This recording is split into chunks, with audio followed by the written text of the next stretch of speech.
Andy. I'm Judy. I'm Kayla. I'm Alex. And we're Lexicographers. How new words added to the English dictionary.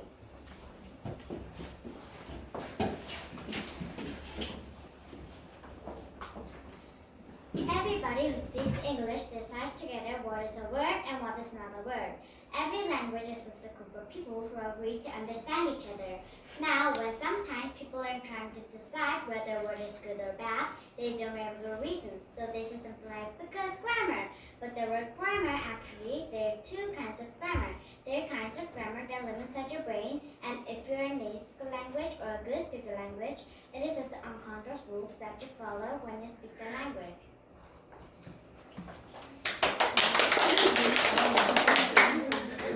And this is when you learn a language as a child. And here's an example. This is a walk. Right, it's a walk. Now there is another one. There are two of these. There are two walks.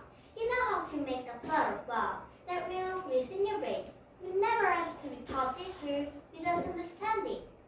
Now, these kinds of natural rules that exist in your brain, they are not like traffic laws, they are more like laws of nature.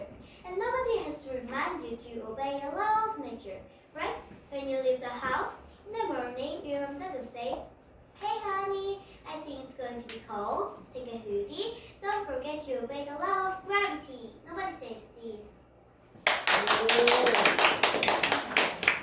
Well, there are other rules that are more about manner than they are about nature. So you can think of her as like a hat. Once you know how it works, nobody has to tell you. Don't wear hats on your feet. What they have to tell you is, can you wear hats inside? You get to wear a hat. What are the kind of hats you get to wear? Those are more of a second kind of grammar, literally what's often called written as opposed to grammar. Now, sometimes people use this kind of rules-based grammar to discourage people from making up words, and I think that is so stupid.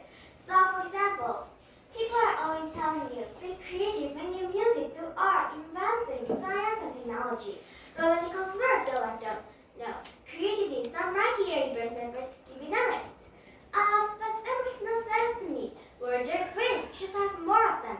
I want you to make as many new words as possible.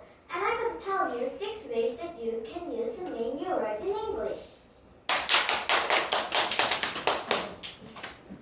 The first way is the simple way.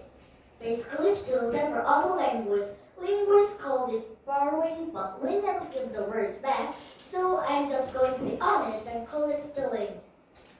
We usually use words for things that we like this is food, or to concoct from Chinese is to carry it from French. So, another way that you can make words in English is by squishing two other English words together. This is called compounding. Words in English are like Lego. If you use enough rules, you can put any two of them together. We do this all the time in English. Words like heartbroken, bookworm, sandcastle, all are compounds.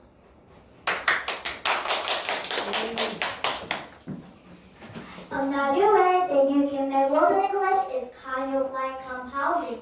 What is that? You use a multiples when you squish it, the words together just compounds fall out.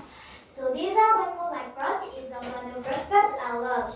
Motel is a blend of motel and motel. Who knew the motel was a blend word?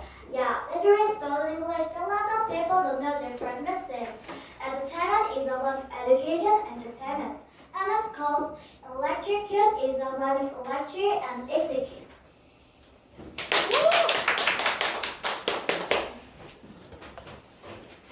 You can also make words by changing how they operate. This is called functional shift. You take a word that acts as one per speech and you change it to another per speech. Okay, who here knew that friend hasn't always been a verb? Friend used to be a noun and the new verb is. Almost any word in English can be verb.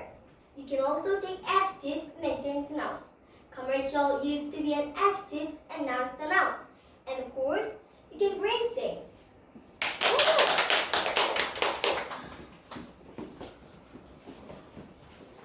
Another way to make words in English is back formation. You can take a word and you can kind of squish it down a little bit. So for example,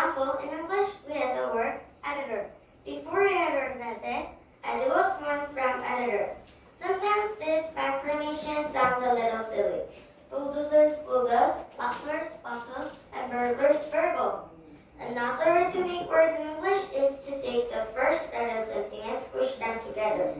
So National Aeronautics and Space Administration becomes NASA. And of course, you can do this by saying OMG.